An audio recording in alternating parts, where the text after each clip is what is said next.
좋습니다. 사랑하고 축복합니다. 함께.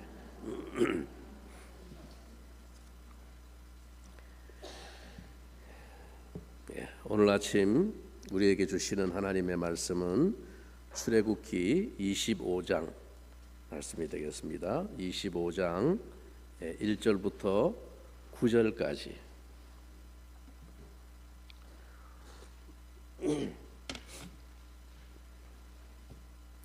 출애굽기 25장 1절부터 9절까지 말씀을 제가 먼저 받들어 읽겠습니다. 여호와께서 모세에게 말씀하여 이르시되 이스라엘 자손에게 명령하여 내게 예물을 가져오라 하고 기쁜 마음으로 내는 자가 내게 바치는 모든 것을 너희는 받을지니라. 너희가 그들에게서 받을 예물은 이러하니 금과 은과 놋과 청색, 자색, 홍색 실과 가는 배실과 염소 털과 붉은 물들인 순양의 가죽과 해달의 가죽과 조각목과 등류와 관유에 드는 향료와 분향할 향을 만들 향품과 호마노며 에봇과 흉패에 물릴 보석이니라. 내가 그들 중에 거할 성소를 그들이 나를 위하여 짓되 물은 내가 네게 보이는 모양대로 장막을 짓고 기구들도 그 모양을 따라 지을지니라. 아멘. 우리는 지난 6년 전에 출애굽기 역사의 긴 여정을 우리가 살펴보았습니다. 애굽 땅에서 400년간 종살이하던 비참한 아브라함의 후손들을 하나님이 모세라는 한 인물을 세워 건져내시는 역사를 진행하셨습니다. 하나님이 어떻게 그 백성을 바로의 손에서 구원해 내셨으며 어떻게 홍해를 건너게 하시고 또 어떻게 그 양식도 없고 물도 없는 광야의 노정에서 그들을 보호하시며 그리고 인도하셨는지를 우리가 쭉 살펴보았습니다. 그리고 그들은 마침내 지금 시내산 아래에 도달해서 하나님과의 공식적인 언약을 맺기에 이르렀습니다. 그것이 24장까지의 드라마였습니다. 이제 오늘부터 우리가 살펴보게 되는 25장 이후의 이야기는 40장 마지막까지 전부 바로 이 시내산 아래에서 머물면서 하나님이 모세를 통해 말씀해 주신 성막을 세우는 일에 대한 하나님의 계시입니다. 그러니까 이 출애굽기 본문을 구조적으로 살펴볼 때 25장 이후의 후반부 기록인 이 성막에 관한 이야기가 얼마나 출애굽기 메시지의 중요한 비중을 가지고 핵심과 결론에 이르고 있는지를 짐작할 수 있습니다. 하나님께서 모세를 산 위로 따로 불러서 40일 동안 교제하시면서 상세히 계시해 주신 내용이었습니다. 오늘 우리가 읽은 이 본문은 이 출애굽기 후반부의 성막 메시지에 관한 서론에 해당하는 부분입니다. 여러분, 하나님께서 궁극적으로 원하신 것은 이스라엘 백성들 가운데 함께 사시는 것입니다. 오늘도 하나님께서는 우리 죄인들 안에 그리고 우리들의 공동체 안에 영원히 거하시기를 원하십니다. 그런데 이 성막이라는 단어는 신약 성경 요한복음 1장 14절에서 그 본질적인 의미를 잘 설명해 주고 있습니다.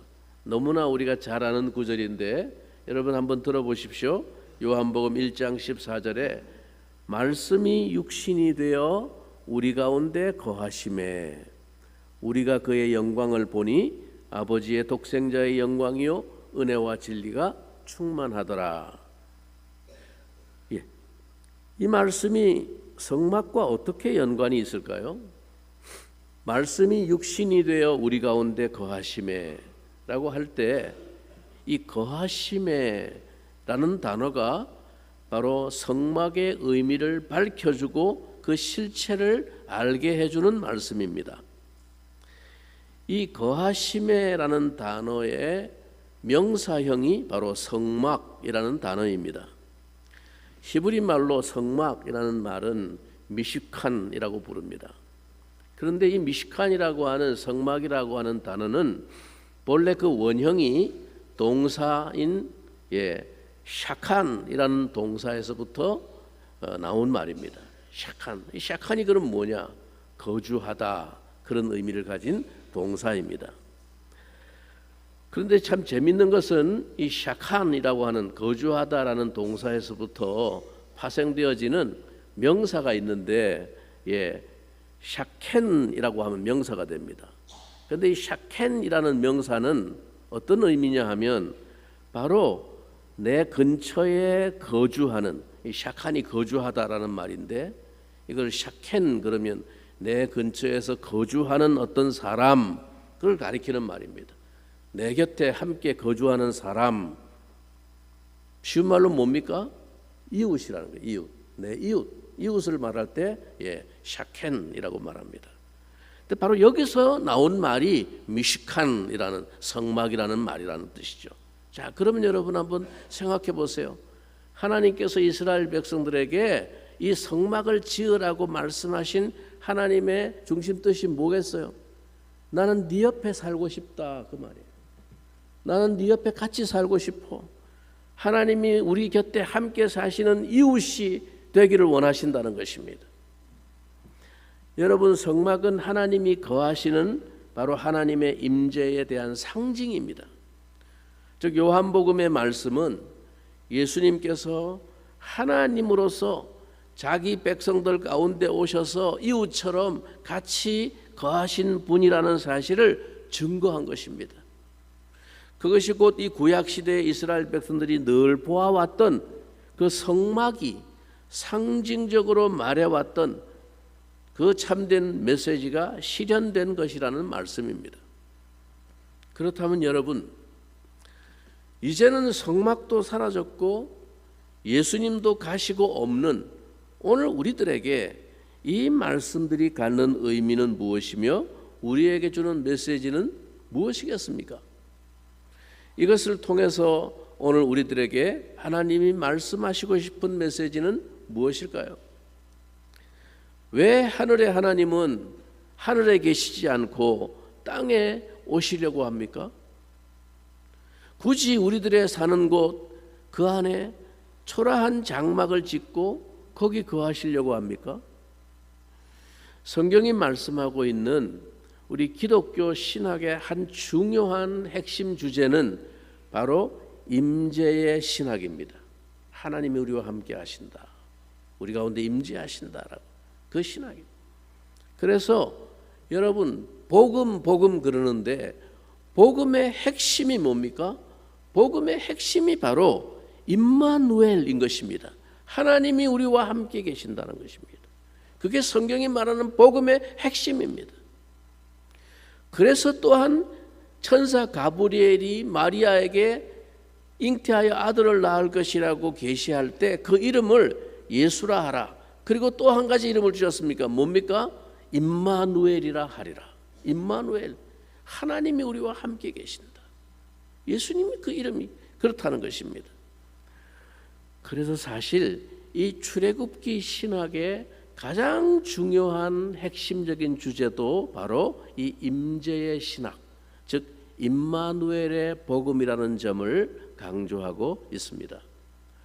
사랑하는 성도 여러분, 예수 믿는 사람의 가장 대표적인, 가장 큰 표징은 바로 주님의 내재하심에 대한 확신입니다. 주님이 내 안에 계신다.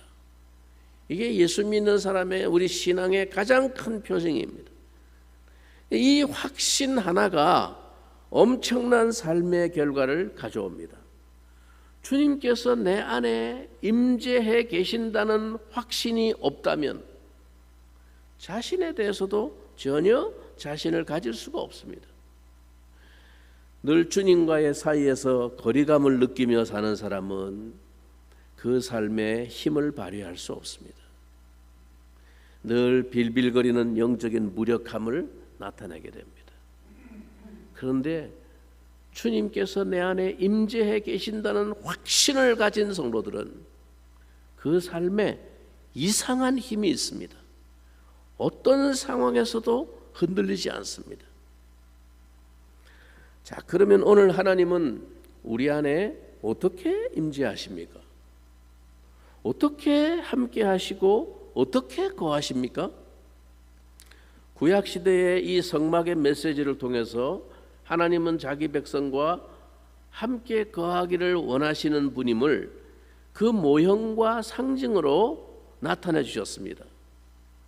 그런데 하나님이 예수 그리스도의 오심을 통해서 우리와 함께 거하시는 임마누엘의 실체를 보여주셨습니다.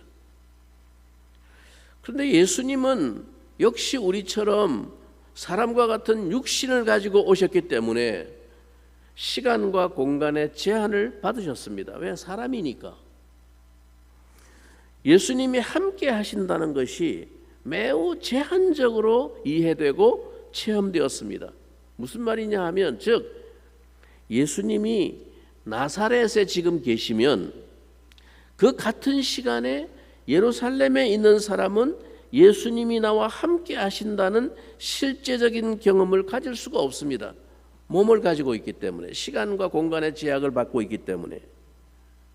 근데 예수님이 천국으로 승천하심으로 보혜사 성령을 대신하여 우리에게 보내주셨고, 그분은 영원히 세상 끝날까지 우리와 함께 하실 것이라고 말씀해 주셨습니다.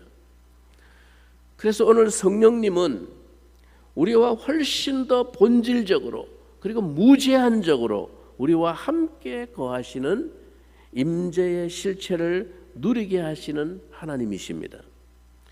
임마누엘의 진정한 복음의 극치를 우리에게 허락해 주신 것입니다. 우리는 오늘 이 성령님이 내 안에 내주하시는 이 성령의 내주하심을 통해서 그토록 그 태초의 에덴으로부터 하나님이 우리에게 주시고 싶어 했던 그 하나님의 임재의 축복, 동거의 축복, 임마누엘의 축복을 한없이 우리가 누리게 된 것입니다. 그래서 오늘 이 성막은 하나님이 자기 백성들 가운데 계신다는 상징으로 성막에서 그 백성들을 만나셨습니다.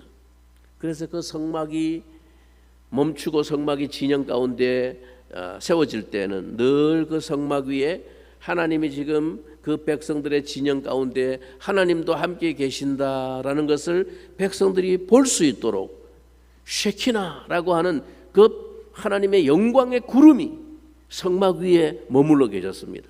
그래서 진영에서 다 보면 성막에 하나님의 영광이 지금 우리 가운데 함께 임하여 계시구나 하는 걸 다 보도록 해 주셨습니다.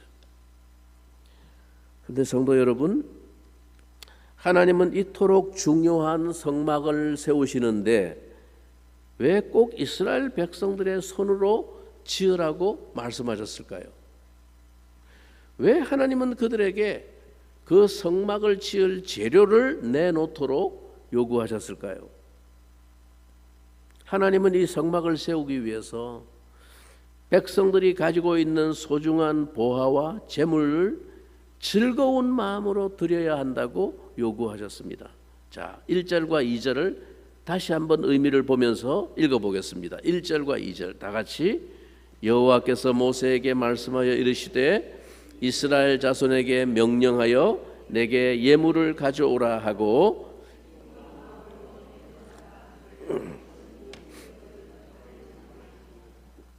하나님께서 이스라엘 백성에게 지금까지 광야를 지나오는 동안 줄곧 내려주신 만나는 그들의 노력 없이 하나님이 그냥 주신 것이었습니다. 그러나 하나님이 그들 가운데 거하실 성소를 만들 때는 다릅니다. 하나님은 그들이 재료를 준비하게 하시고 그것을 즐거운 마음으로 자원하여 드리기를 원하셨습니다. 여러분, 기쁘게 드린다는 것은 자원해서 드린다는 말인데 자원하는 자들에게서 받으라라는 이 말씀은 이 성막을 세우는 일이 너희들의 선택이라라는 것입니다. 즉 원치 않으면 내지 말라는 것입니다. 억지로 강요해서 짓지 않겠다는 것입니다. 만약에 이들이 아무도 아직 하나님이 자기들과 함께 거하기를 원치 않거나 아니면 그 엄청난 영광을 알지를 못해서 자기의 재물을 내놓기를 꺼려한다면 이 역사는 하나님이 억지로 진행하지 않겠다는 겁니다. 더 연기될 수도 있다는 것입니다. 너희가 어느 때까지 나를 시험하며 어느 때까지 그렇게 살겠느냐고 하나님이 탄식하시면서 책망하실지언정 하나님은 그들이 스스로 깨닫고 인격적으로 결단하고 자원하기를 원하시는 것입니다. 하나님은 재료가 없어서 이스라엘 백성들에게 내라고 말씀하시는 것이 아닙니다. 여러분 한번 생각해 보세요. 하늘의 문을 여시고 만나를 비같이 날마다 내려주시는 그 하나님께서 재료가 없어서 요구하시는 것이 아닙니다. 하나님은 무엇보다 우리와 진실하고 인격적인 관계를 가지기를 원하십니다. 그래서 내더라도 즐거운 마음으로 내는 자에게서 받겠다는 것입니다. 그리고 짓는 것도 하나님이 그냥 한순간에 확 지어주실 수도 있는데 그냥 지어주시지 않습니다. 자, 8절과 9절을 다시 한 목소리로 읽어보겠습니다. 마지막 8절과 9절. 내가 그들 중에 거할 성소를 그들이 나를 위하여 짓되 물은 내가 내게 보이는 모양대로 장막을 짓고 기구들도 그 모양을 따라 지을지니라. 성소를 만들매 있어서 하나님은 이스라엘 백성에게 어떤 양식을 그 설계를 주시고 필요한 모든 것들 재료와 만들 사람들을 이스라엘 백성이 준비하여 만들도록 하셨습니다. 여러분 하나님께서 먼저 시내산 위에서 모세를 통하여 계명을 주실 때는 하나님이 친히 그 손으로 돌판에 새겨서 모세에게 건네주셨지만 이 성막은 이스라엘 백성들이 친히 만들어라 라고 말씀하십니다. 이 의미를 한번 여러분이 곰곰이 묵상해 보세요. 말씀은 오직 하나님께로부터 오는 것입니다. 언약은 우리가 만드는 것이 아닙니다. 우리의 삶을 규정하시고 우리의 길을 명하시는 분은 오직 하나님이십니다. 말씀의 주권자는 하나님이십니다. 그것을 잃지 않도록 돌비에 새기신 분은 하나님이십니다. 그런데 이제 성막은 이스라엘이 만들라고 하십니다. 물론 그것도 제멋대로 만들고 싶은 대로 만드는 것은 아닙니다. 한치의 오차도 어김도 없이 오직 하나님께서 보여주신 양식대로 순종하여 세우는 것입니다. 하나님이 내 삶에 함께 하시고 그분의 임재의 축복을 가져오는 것은 내 아이디어나 내 열심, 내 방식으로 만들어낼 수 있는 일이 아닙니다. 그것은 오직 하나님이 보여주시고 마련해 주신 그 방식을 통해서만, 그 길을 통해서만 가능한 일입니다. 아무도 하나님이 친히 보여주신 이 길을 통하지 않고는 스스로의 열심과 방식과 아이디어를 가지고 하나님께 이룰 수 없고 하나님을 내 삶에 모셔올 수도 없습니다. 이것이 바로 신약에서 우리 주님께서 내가 곧 길이요 진리요 생명이니 나로 말미암지 않고는 아버지께로 올 자가 없느니라 라고 말씀하신 그 의미입니다. 주님이 보여주신 그 길 외에는 인간이 하나님께로 이를 수 있는 다른 길이 없다라는 사실을 분명히 말씀해 주신 것입니다. 그런데도 인류는 역사 속에서 수없이 스스로 신에게 이르는 길을 탐구하고 만들어내었습니다. 그들의 방식과 노력이 하나님을 자기들의 삶에 모셔올 수 있을 것을 기대했습니다. 그러나 그것은 다 허무한 인간의 망상에 불과합니다. 여러분, 죄인된 인생이 하나님과 함께 동거할 수 있다는 사실 자체가 애초에 불가능합니다. 이것은 모순된 일입니다. 하나님이 모세에게 보여주신 이 성막의 메시지에는 이 불가능을 뚫고 하나님이 우리에게 오시기 위한 오직 하나님의 불타는 사랑과 자기 희생의 유일한 길이 계시되어 있습니다. 우리가 할 일은 그것을 받아들이는 길 외에는 없습니다. 여러분, 출애굽기에서 이스라엘 백성들이 경험한 하나님은 어떤 분이었습니까? 그들 안에 하나님을 모시기에는 하나님은 너무나도 크신 분이었습니다. 우리가 바로 앞에 지난 시간 24장 말미에서 이스라엘의 대표들과 70명의 장로들이 하나님의 초청을 받고 올라가서 바라본 그 하나님의 모습이 어떠했다고 말합니까? 그 하나님의 발등상 아래로 하늘이 펼쳐져 있는 천하를 다스리시는 하나님의 위엄 앞에 그들은 오직 얼굴을 들어 하나님을 감히 볼 수 없고 하나님의 발만 지금 보고 있는 것입니다. 그 발등상의 영광만 겨우 볼 수 있었을 뿐입니다. 도무지 그 신의 산조차도 그분의 크심을 감당할 수 없는 그런 광대하시고 위대하신 하나님이셨습니다. 그런 분이 어떻게 이스라엘의 진영 중에 함께 거하시겠다는 것입니까? 또한 이스라엘 백성들이 바라볼 때 산 위에 여호와의 영광이 나타날 때 그 모습이 맹렬한 불과 같았다고 말합니다. 하나님은 소멸하시는 불이십니다. 어떠한 인생과 어떠한 피조물이라도 그 영광 앞에 나아가면 그 불에 타서 소멸합니다. 그래서 하나님은 처음 모세를 시내 산으로 부르실 때에 백성들에게 이런 경고를 전하라고 하셨습니다. 출애굽기 19장 12절에 이렇게 말씀합니다. 너는 백성을 위하여 주의의 경계를 정하고 이르기를 너희는 삼가 산에 오르거나 그 경계를 침범하지 말지니 산을 침범하는 자는 반드시 죽임을 당할 것이라. 하나님의 거룩 앞에 가까이 나아가는 자는 다 죽임을 당한다고 그랬습니다. 그런데 어떻게 그 하나님이 이스라엘 백성과 함께 사실 수가 있겠습니까? 그러나 하나님은 이스라엘 백성 가운데 거하시겠다고 하면서 그 처소를 지으라고 말씀하시는 것입니다. 허물과 죄투성인 인생들과 함께 이웃처럼 사시겠다는 것입니다. 그것이 어떻게 가능합니까?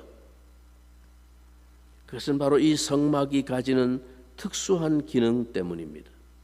여러분, 성막은 사실상 하나님이 사실 수 있는 집은 아닙니다. 그 크고 광대하신 하나님이 도무지 이 작은 장막 안에 사실 수도 없을 뿐 아니라 하나님은 영이시기에 그런 집이 필요치도 않습니다. 그럼에도 불구하고 하나님이 이스라엘 백성들에게 이 집을 만들라고 하시는 이유는 그 집이 가지는 기능 때문이었습니다. 그 집은 정작 하나님 때문에 필요한 것이 아니라 이스라엘 백성들 때문에 필요한 것입니다. 이 성막이라고 하는 집의 가장 핵심적인 기능은 바로 이스라엘 백성들의 죄를 가리는 데 있습니다. 그들의 죄를 가리우는 것입니다. 하나님께서 이스라엘 백성과 함께 거하실 수 있었던 것은 그들이 죄가 없고 거룩하고 완전했기 때문이 아닙니다. 그들에게는 헤아릴 수 없는 죄가 있었습니다. 그러나 이 성막은 그들의 죄를 덮어버리고 가리우는 것이 있었습니다. 그것은 바로 이 성막에서 흘리는 어린 양의 피였습니다. 그 피가 이스라엘의 죄를 덮어 하나님께서 그들을 소멸하시지 않게 해주었습니다. 그들은 어린 양의 피가 아니면 한순간에 불에 타서 죄가 될 수밖에 없는 인생들입니다. 사랑하는 성도 여러분, 그렇기 때문에 하나님이 거하실 수 있는 집은 거대한 돌기둥이나 대리석으로 웅장하게 만든 신전이나 무슨 피라미드 같은 거대한 집을 만든다고 해서 되는 것이 아닙니다. 오직 하나님의 진노를 가릴 수 있는 은혜의 수단이 필요합니다. 이것이 하나님이 보여주신 성막의 양식에서 핵심이었습니다. 이 상세한 성막의 구조와 기물에 대해서는 앞으로 좀 더 차례차례 살펴보면서 그 은혜를 나누게 될 것입니다. 성막에서 가장 중요한 것은 바로 이스라엘의 죄를 가리우는 어린 양의 피입니다. 그래서 출애굽기의 클라이맥스는 바로 성막을 짓는 일입니다. 이스라엘의 장로들은 그 크고 두려우신 하나님이 자기들과 함께 친히 만나시고 임재하시는 영광스러운 경험을 했습니다. 24장에서 그분의 임재 안에 초대를 받은 그들에게 어떤 광경이 펼쳐졌습니까? 그들이 경험한 그 하나님의 임재의 영광을 그들은 이러한 언어로 표현했습니다. 24장 10절과 11절에 이스라엘의 하나님을 보니 그의 발 아래는 청옥을 편듯하고 하늘같이 청명하더라. 하나님이 이스라엘 자손들의 존귀한 자들에게 손을 대지 아니하셨고 그들은 하나님을 뵙고 먹고 마셨더라. 그들은 하나님의 임재 안에서 죽임을 당하지 않고 그분과 더불어 함께 거하는 그 영광이 무엇인지를 맛보았습니다. 그분과 함께 만나고 교제할 수 있다는 축복이 무엇인지를 어떻게 말로 서술할 수가 없어서 그저 그들이 본 그 이미지만 이렇게 묘사한 것입니다. 그분 안에 거할 때 더 이상 천둥과 번개도 큰 바람 소리도 맹렬히 타는 불도 보이지 않고 오직 고요한 하늘의 평화가 그분의 발등상에서부터 비쳐나오는 청옥빛 하늘로 펼쳐져 있었습니다. 아무도 침범할 수 없고 빼앗을 수 없는 그 하늘의 평화가 그 안에 깃들어 있음을 보았습니다. 그런데 이제 그 하나님이 항상 그들과 함께 거하시며 그 임재 안으로 그들을 초대하고 만나 주시기 위해서 그분이 거하실 성소를 지으라는 것입니다. 그런데 이 일을 왜 우리가 합니까? 이 일은 어떤 일입니까? 하나님이 우리 가운데 거하실 처소를 만드는 일입니다. 즉 하나님을 우리 안에 모시는 일입니다. 우리의 삶에 하나님이 함께 거하시고자 하시는 일, 그 임재의 영광을 내가 갈망하고 기원하는 것입니다. 우리 가운데 함께 살고 싶어 하시는 그 하나님의 소원에 내가 기쁨으로 화답하는 일입니다. 그것이 기쁨으로 내 물질을, 내 예물을, 내 보물을 하나님 앞에 드린다는 것입니다. 이 일에는 나의 갈망과 나의 화답이 있어야만 이루어지는 일이라는 것입니다. 여러분, 하나님이 성막을 만들 수 있는 재주가 없어서 우리에게 지으라고 하시겠습니까? 아닙니다. 하나님이 굳이 이 일을 우리의 물질과 우리의 헌신으로 지으라고 하시는 데는 바로 이 이유가 있는 것입니다. 너희의 마음속에 그 하나님의 임재를 받아들이고 싶어하는 너희의 자발적인 결단이 있어야 된다는 것입니다. 그것을 위해 우리가 즐거이 우리의 것을 드리며 우리의 손으로 그분이 보여주신 그 양식을 따라 세우는 것입니다. 그 임재의 영광 안에 거하는 행복을 맛본 사람은 이제 즐거이 그 일을 위해서 자신의 모든 것을 드리는 것입니다. 너희가 참으로 나와 함께 거하는 삶의 영광과 축복을 맛보았다면 이제 그것을 영원히 누리기 위해서 너희의 모든 것을 다 드리라는 것입니다. 오늘 여러분에게는 이러한 갈망이 있습니까?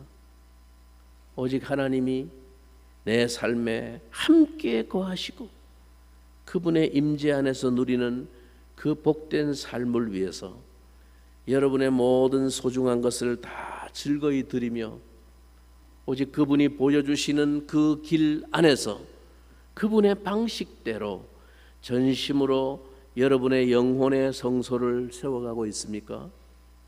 그 빼앗길 수 없는 평강과 행복을 영원히 누리기 위해서 여러분 안에 그 집을 세워가고 있습니까?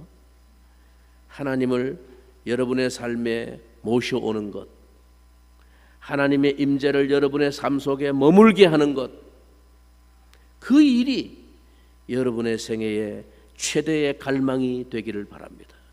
하나님, 정말 하나님이 내 안에 영원히 계시면 좋겠어요. 하나님이 내 안에 정말 함께 계시면 좋겠어요. 그 갈망이 여러분 인생의 최대의 갈망이고 소원이고 기도의 제목이 되기를 바랍니다. 오직 그것을 위해서 하나님이 보여주시는 그 말씀에 귀를 기울이며 그 말씀이 가르쳐주시는 양식을 따라서 순종하며 그 길과 원리를 따라 그 임재 앞으로 나아가는 일에 전심을 다하는 여러분이 되시기를 바랍니다. 그것이 바로 여러분의 삶 속에 하나님이 함께 거하실 성소를 세우는 일입니다. 사랑하는 성도 여러분, 여러분은 바로 이 세상을 향해서 보여줄 하나님이 거하시는 집입니다. 세상 사람들에게 하나님이 거하시는 집을 어떻게 보여줄 수 있을까요?